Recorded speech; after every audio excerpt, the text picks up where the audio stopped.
Hello, ഇന്ന് നമ്മൾ ഉണ്ടാക്കാൻ പോകുന്നത് ഒരു ചീരത്തോരനാണ്.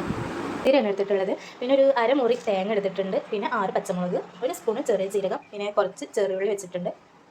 തോരൻ ഉണ്ടാക്കാൻ വേണ്ടിയിട്ട് ചട്ടി വെച്ചിട്ടുണ്ട്. ഇനി അതിലേക്ക് കുറച്ച് വെളിച്ചെണ്ണ ഒഴിച്ചു കൊടുക്കാം.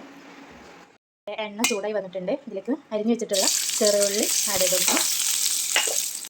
നമ്മുടെ ചെറുള്ളി ഇങ്ങനെ ചെറിയ രീതിയിൽ ബ്രൗൺ കളർ ആയി വന്നിട്ടുണ്ട്. ഇനി നമുക്കിതിലേക്ക് അരിഞ്ഞു വെച്ചിട്ടുള്ള ചീര ഇട്ട് കൊടുക്കാം. ഇനി ഇതിലേക്ക് ഉപ്പ് ആഡ് ചെയ്ത് കൊടുക്കാം. കുറച്ച് വെള്ളം കൂടെ ഒഴിച്ചു കൊടുത്തിട്ട് നന്നായിട്ടൊന്ന് ഇളക്കി കൊടുക്കാം.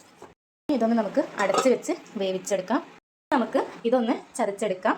തേങ്ങയും പച്ചമുളകും ചെറിയ ജീരകം ചതച്ചെടുത്തിട്ടുണ്ട്.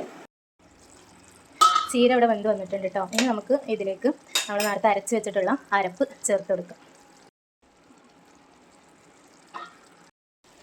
ഇത് നന്നായിട്ടൊന്ന് ഇളക്കി കൊടുക്കാം. നമ്മൾ ചീരയും ഈ തേങ്ങാരപ്പും എല്ലാം കൂടെ നന്നായിട്ടൊന്ന് മിക്സായി വരുന്ന വരെ നന്നായി ഇളക്കി കൊടുക്കുക.